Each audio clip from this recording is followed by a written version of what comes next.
কি কারণে থানায় এসেছেন আজকে?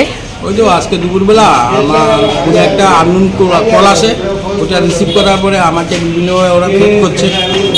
আমার আধার কার্ড দিয়ে আরেকটা নাম্বার দিয়ে আরেকটা ফোন সিম ইস্যু হয়েছে, ওটা দিয়ে বিভিন্ন ইলিগেল অ্যাক্টিভিটিস হচ্ছে এবং আইএসএ ইউজ করা হচ্ছে।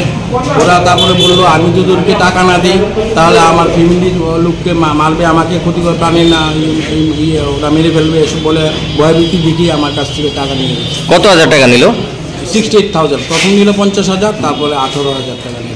প্রথম ফোন করে মানে কিভাবে ভয় দেখিয়েছে আপনাকে? ভয় দেখিয়ে প্রথম বললো যে আমার এই নাম্বারটা এখন ব্লক করে দেওয়া হবে, আমার যে ফোন নাম্বারটা। আমি বললাম কেন?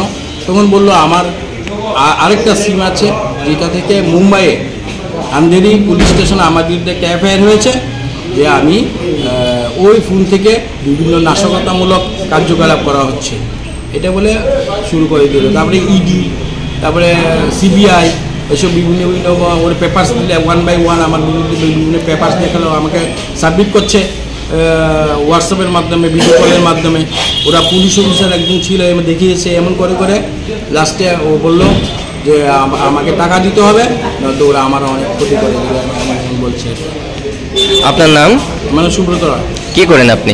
আমি তো গভর্নমেন্ট জব করি, সরকারি চাকরিজীবী। সরকারি চাকরি করি। এখন কি পুলিশের কাছে আপনার অভিযোগ জানাচ্ছেন? আমি একটা করেছিলাম, সাইবার ক্রাইমে কমপ্লেন করেছিলেন? কমপ্লেন করেছি। আবার টেলিফোন ওরা আমাকে একটা নাম্বার দিয়েছে, বলছে এখান থেকে এই নাম্বারটা দিয়ে ওরা কমপ্লেন লস করেছে, ওটা থেকে এখানে আমাকে আবার একটা কমপ্লেন করতে হবে। কি বলবেন আপনি এত টাকার প্রতারণার শিকার, কি বলবেন সাধারণ মানুষকে? সাধারণ মানুষকে বলবো কোনো আননোন নাম্বারই রিসিভ করা উচিত না।